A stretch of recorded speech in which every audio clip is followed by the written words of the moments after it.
The tides are turning for the New York Giants outside linebacker position. We're going to talk about it coming up next on the Locked On Giants podcast.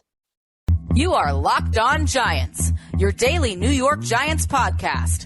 Part of the Locked On Podcast Network, your team every day.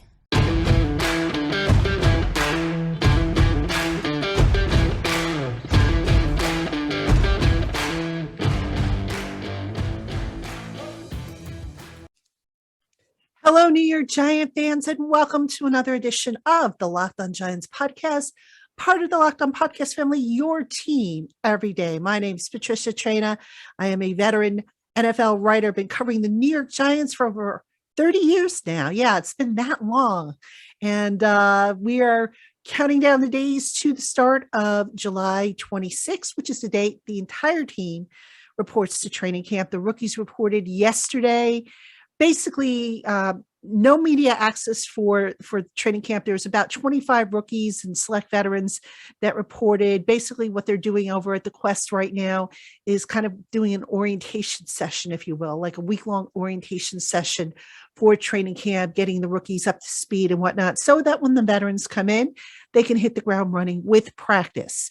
So we are getting you ready for training camp. We are looking at each individual position unit. And today we're going to take a look at the outside linebacker spot. So before we dive in, as always, thank you for making us your first listen of the day.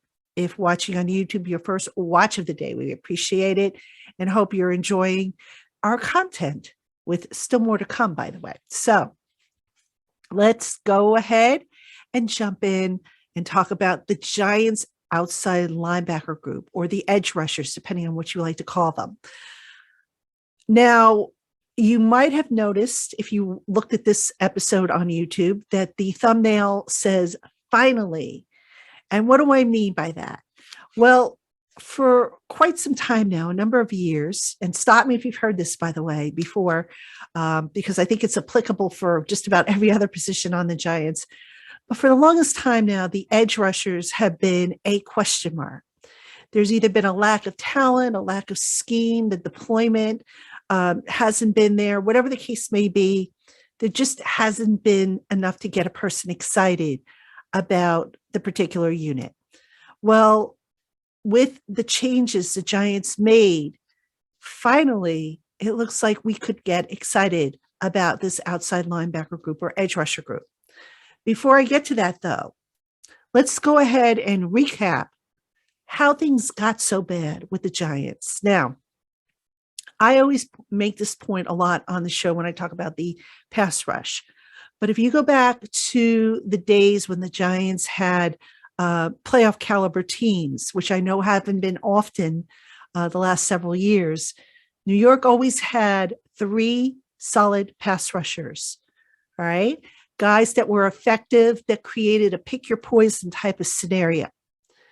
The Giants went away from that for whatever the reason. Now, they tried to take shortcuts, whether it be drafting guys outside of the first round, which is where you usually find the really good ones.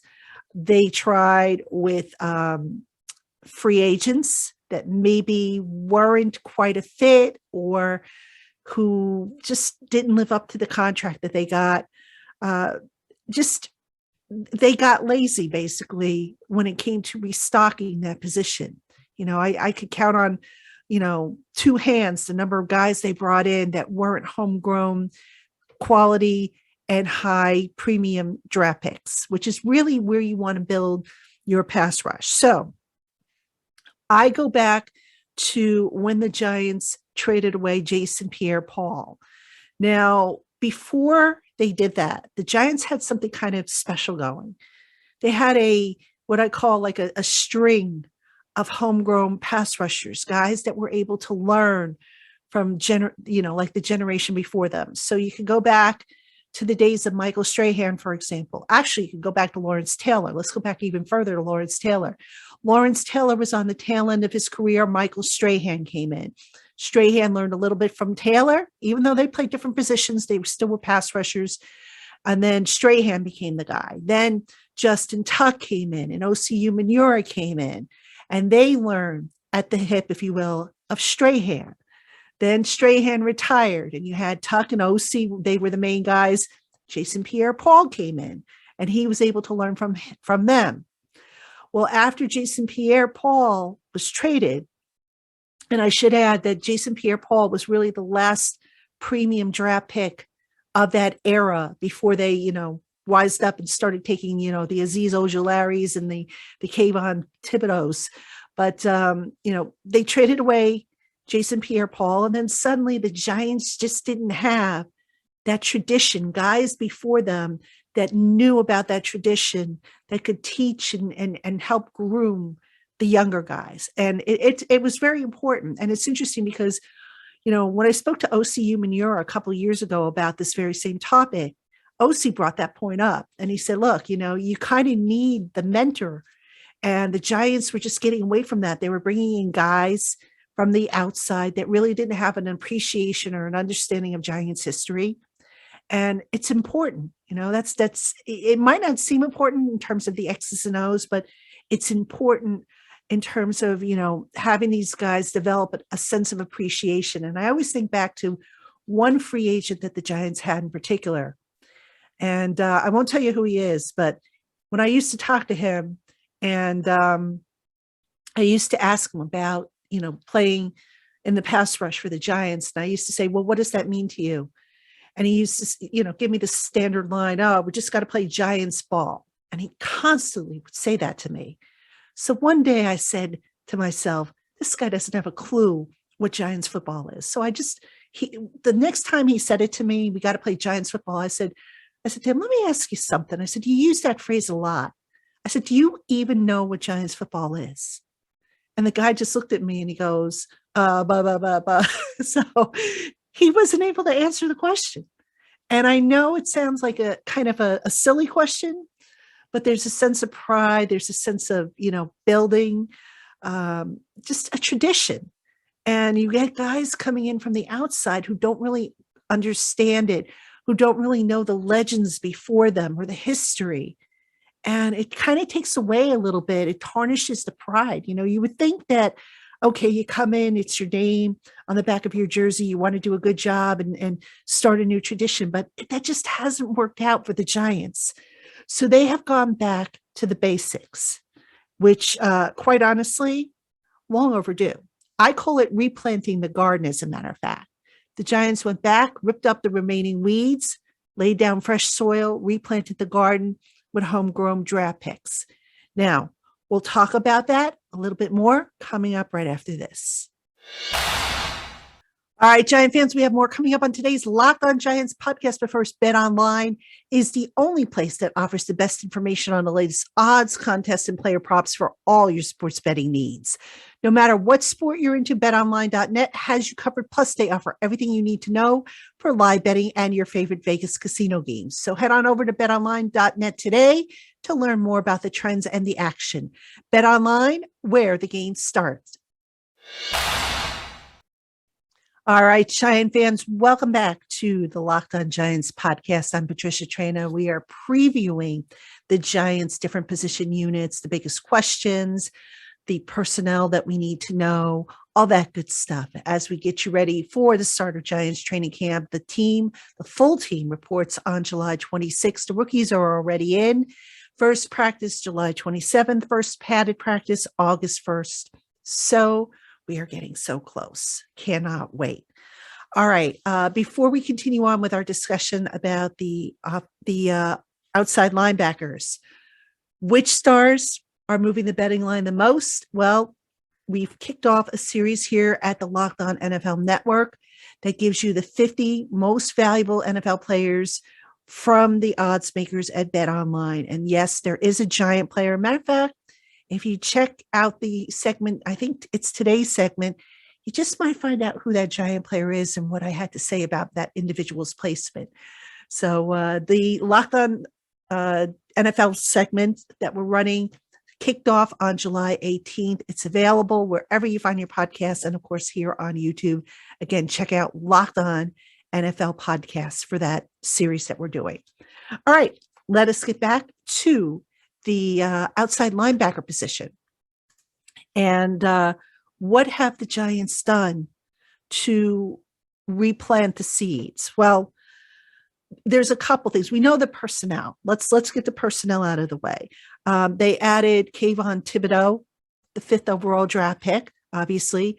Last year, they added Aziz Ogilari, who probably was a first-round draft pick, but they got him in the second round, so he's a premium draft pick. They added a veteran in Jihad Ward. He's on a 1-year deal, but a very underrated signing. Quincy Roche returns. You also have O'Shane Zimenez, who's going to compete for the position. You may see Carter Coughlin do a little competing for an outside linebacker position. And, there's Ellerson Smith, but I think Ellerson Smith is going to do most of his work on the defensive line, I think, based on, what we saw in the spring. But here's the biggest thing the Giants did, and the biggest difference, I think, in the outside linebacker group. The Giants added more size. All right, so I have some numbers.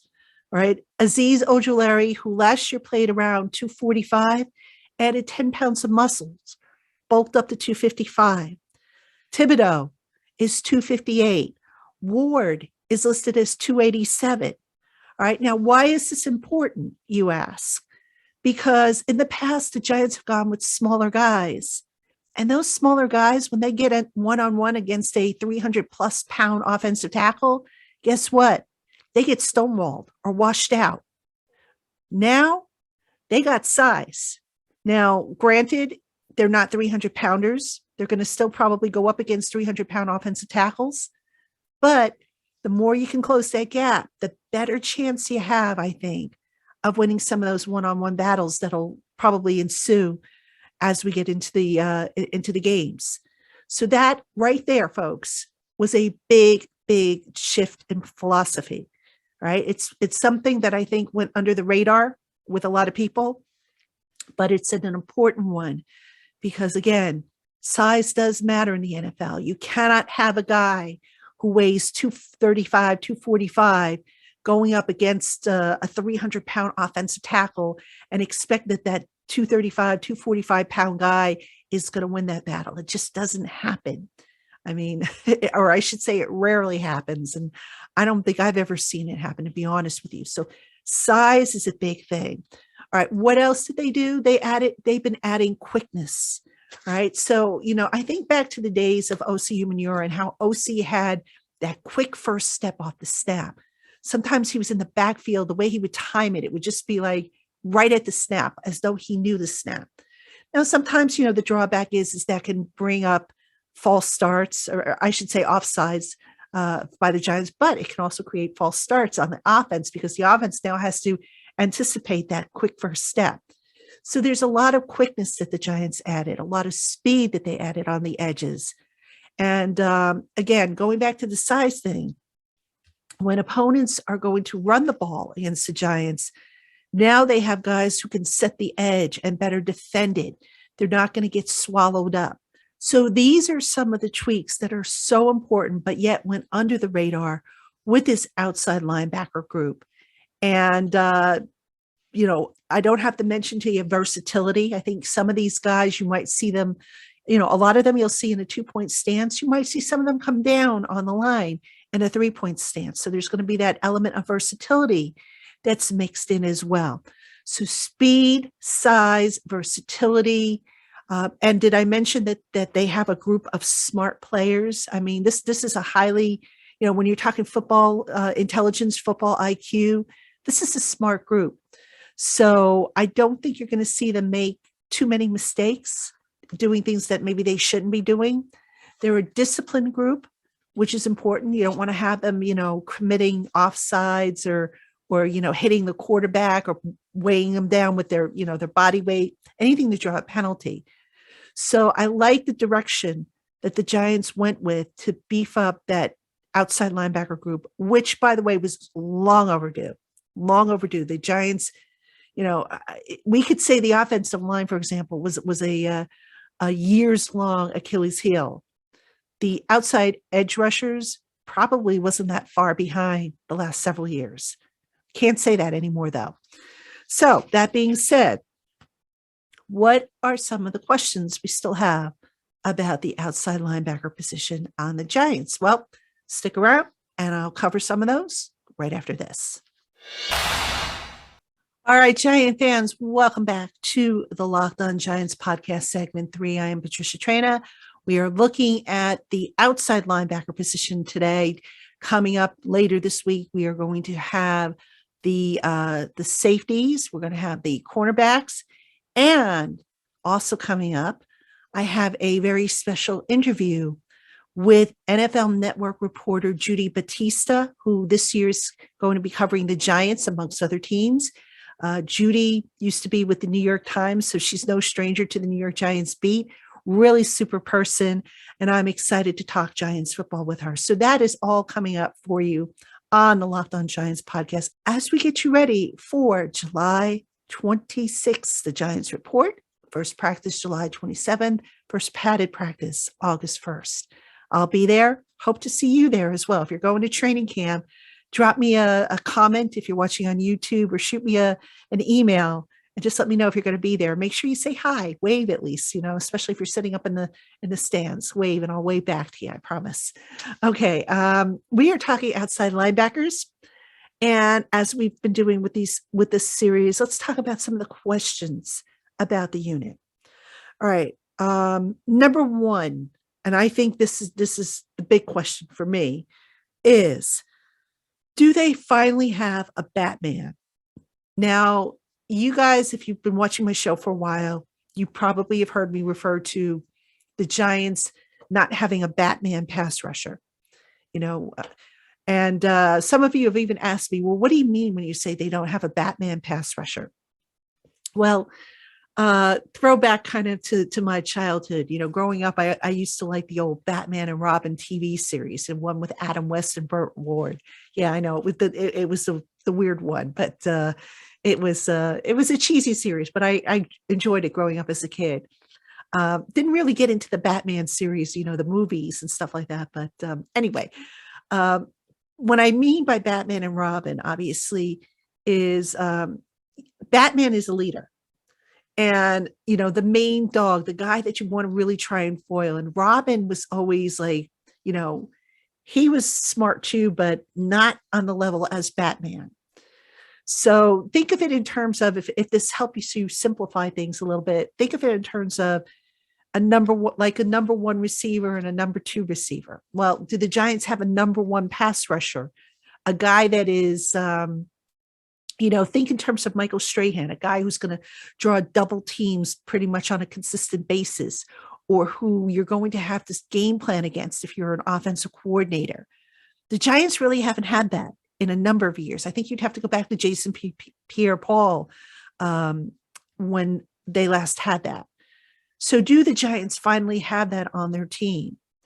Well, you look at Kayvon Thibodeau and you say, well, he could be the guy. You could also look at Aziz Ogilari, who's entering his second year, and you could say he might be the guy as well. We don't know if they have it. It looks like they do on paper, but we have to kind of see how it plays out. Who is going to be the guy that is going to be doubled? Because now, like I said, the Giants do have depth. They have created for offensive coordinators a case of pick your poison. Who do you want to double up? Who do you want to take chances and leave singled? So something they haven't been able to do in years. So I think the Giants do have a Batman pass rusher. Is it Thibodeau? I would, at this point, jury's still out on that. But I think one of Thibodeau or Ogilari can emerge as that Batman pass rusher. But for the time being, if you want to be technical, you could say they still have a bunch of Robins. But I do think one of them is going to emerge as a Batman, as a number one pass rusher that is going to draw the double teams a lot up. All right. Speaking of Thibodeau, what kind of impact is he going to have? Now, a lot of people have asked me this on Instagram, on my Instagram account at Patty Traina. What do I think Thibodeau is going to do as a rookie? Well, folks, I really don't like to assign numbers to a guy because it's all relevant, to be honest with you. With pass rushers, I would say if we get 8 sacks out of Thibodeau, I'd be happy with 8 sacks, because that's what you got last year from Ogilari, which led the team. I'd like to see Ogilari maybe, push towards double-digit sacks. I think that could be possible. And I just have a feeling, by the way, that, and this is just an early guess on my part, but I think you could ultimately see Thibodeau getting doubled a lot, which would single up Ogilari. I don't know if I would necessarily play it that way if I were an offensive coordinator, but I could see that being the case. But see, here's the thing though, with Thibodeau, he, as effective as he is right now, his instincts, they're not really there yet. He doesn't really play with instincts. All right. And until that part of his game develops, I'm thinking or maybe wondering if Ogilari is going to be the guy that maybe gets doubled up a little bit more and teams just take their chances with Thibodeau on the other end. It's possible. Now, the other thing you want to talk about is the impact of the whole package. All right. So what do I mean by that? The front seven is going to have to work together as a tandem. All right. So the outside linebackers, the inside linebackers, and the defensive line, 3 different position units. So the defensive line, are they going to be able to push the pocket and create gaps for the linebackers and the edge rushers to shoot through? That's going to be important. What kind of a push is Leonard Williams, defensive lineman, going to be able to get? And how is he going to factor in and influence the pass rush? That's a factor. So there are different factors involved here. And then, of course, I didn't even mention the obvious one, and that is the health of the unit. Can't be having these guys getting injured. In the springtime, Thibodeau had that hip, ankle, whatever it was, the lower body injury. I don't remember off the top of my head what it was. And he missed several, matter of fact, he missed most of the spring. So injuries has to be a factor. And we all know that this team has had rotten luck when it comes to injuries. I think / hope that's going to change because head coach Brian Dable is coming down from a Buffalo team where they were one of the healthiest teams in the NFL. And they did things a little bit differently from what I understand than the Giants have done in the past regarding conditioning, regarding, sports science things with weightlifting and running and conditioning, like I said. So we'll see if they can get those injuries under control because that's all it's going to take to really, poke a hole in the balloon, so to speak, and let the air out. And the Giants just can't have that. Injuries have just absolutely destroyed this team. And when you combine that with a lack of talent, which the Giants really haven't had, the last couple of years, it's just been a lethal combination for them. This year, I think the Giants have some talent. I think they have a lot of promise. Obviously, it's on paper. We've got to see how it all stacks up. But at the end of the day, if it's not on the field, it doesn't matter what they have or what they don't have. So very important element. Okay. What other questions do we have about the outside linebackers? What does year 2 bring for Aziz Ogilari? Again, he led the team last year in sacks. I think he was second in the team in overall quarterback pressures. The sky is the limit for this young man. He added bulk to his frame. I don't know if you've seen the pictures of him on social media, but he looks significantly bulked up. He looks faster. At least I thought he looked faster in the springtime. This kid, he's poised to really break through the scene and etch his name as one of the modern day or the current league premier pass rushers, if all things work out the way I think they will. So that's something we want to look at. And then finally, the scheme. What is defensive coordinator Wink Martindale going to do to scheme these guys open, to get them into the backfield? I mentioned on the defensive line show the other day that we're going to see a lot of twists and stunts and a lot of amoeba looks that are designed to create confusion for opposing offenses. And I believe that's the outside linebackers are going to be part of that, where you might see, for example, a guy lined out outside and maybe he loops with one of the inside linebackers. You might see an outside linebacker with his hand in the dirt. So there's some different looks that I can tell you right now, you haven't seen from this Giants defense the last couple of years that Wink Martindale was experimenting with in the spring. Now, whether those looks are carried over, that we need to see. Because remember, the springtime is a time to experiment. And that's when you decide what you're going to keep and what you're going to toss out of your playbook.